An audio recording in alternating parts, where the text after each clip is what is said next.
আগে কিন্তু আমি মাছ কাটতে জানতাম না, এই এখনই আমি মাছ কাটতে শিখেছি। মানে এই বড় মাছ তো আমি কাটতে পারি না, তাও চেষ্টা করি। মানে চেষ্টা করতে করতে একদিন মানে ঠিকই ভালোভাবে যেমন মাছ কাটে এরকম করে মাছ কাটবো।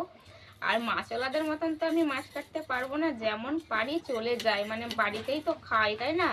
অন্য কেউ তো আর খেতে আসে না। ওর জন্য দেখো মাছগুলো আমি মানে এখন ঠিকঠাক মতন একটু হলেও কাটতে পারি, আগে যেমন পারতামই না।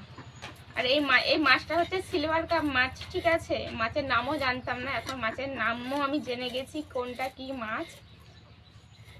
মানে যেগুলো বাড়িতে নিয়ে আসে সেই মাছগুলোরই নাম জানি, তার ছাড়া আমি জানি না এখন।